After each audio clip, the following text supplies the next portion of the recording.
Kapag kumakain ka kasalo ng taong may mataas na katungkulan, mag-ingat ka sa ikikilos mo.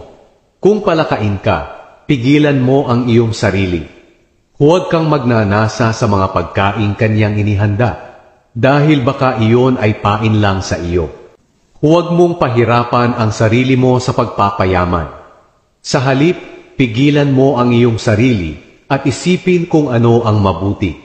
Dahil ang kayamanan ay madaling mawala at tila may pakpak na lumilipad sa kalawakan tulad ng isang agila. Huwag kang kumain o matakam sa pagkain na inihanda ng taong kuripot, kahit ito ay masarap, sapagkat ang taong ganyan, bawat subo mo'y binabantayan. Sasabihin niya, sige, kumain ka pa. Ngunit hindi pala ganoon ang nasa isip niya. Kaya lahat ng kinain mo'y isusuka mo, at ang mga papuri mo sa kanya ay mababaliwala. Huwag kang magsasalita sa hangad, sapagkat ang sasabihin mong karunungan sa kanya ay wala ring kabuluhan. Huwag mong agawin o sakupin ang lupa ng mga ulila sa pamamagitan ng paglilipat ng mga muhon na matagal nang nakalagay, sapagkat ang kanilang makapangyarihang tagapagtanggol ay ang Panginoon. Siya ang magtatanggol sa kanila laban sa iyo.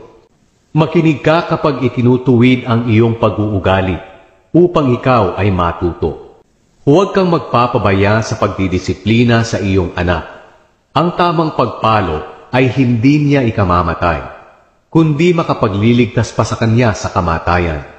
Anak, matutuwa ako kung magiging matalino ka, at karunungan ang mamumutawi sa iyong mga labi. Huwag kang maiinggit sa mga makasalanan. Sa halip, igalang mo ang Panginoon habang nabubuhay ka. At kung magkagayon, ay gaganda ang kinabukasan mo at mapapasa iyo ang mga hinahangad mo. Anak, pakinggan mo ang itinuturo ko sa iyo. Maging matalino ka at sundin mo ang tamang daan. Huwag kang gumaya sa mga lasenggo at matakaw sa pagkain, dahil ang gaya nila ay hahantong sa kahirapan. Tulog lang sila ng tulog, kaya sa bandang huli ay magdadamit na lang sila ng basahan. Makinig ka sa iyong mga magulang, sapagkat kung hindi dahil sa kanila, hindi ka naisilang sa mundong ito. Huwag mo silang hahamakin kapag sila ay matanda na. Pagsikapan mong mapasa iyo ang katotohanan, karunungan, magandang pag-uugali, at pangunawa. At huwag mo itong ipagpapalit sa kahit anumang bagay. Matutuwa ang iyong mga magulang kung matuwid ka at matalino. Ikaliligaya nila na sila ang naging iyong ama at ina. Anak, makinig kang mabuti sa akin at tularan mo ang aking pamumuhay, sapagkat ang babaeng bayaran ay makapagpapahamak sa iyo, katulad ng malalim at makitid na hukay. Para siyang tulisan na nag-aabang ng mabibiktima, at siya ang dahilan ng pagtataksil ng maraming lalaki sa kanilang mga asawa. Sino ang may matinding problema? Sino ang mahilig sa away?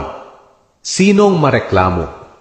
Sinong nasugatan na dapat sana ay naiwasan? At sino ang may mga matang namumula? Sino pa kundi ang mga lasenggong sugapa sa iba't ibang klase ng alak?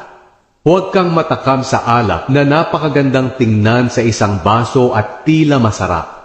Kapag nalasing ka, sasama ang iyong pakiramdam na parang tinuklaw ka ng makamandag na ahas.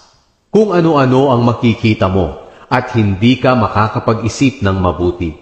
Pakiramdam mo'y nasa gitna ka ng dagat at nakahiga sa ibabaw ng palo ng barko. Sasabihin mo, may humampas at sumuntok sa akin. Ngunit hindi ko naramdaman.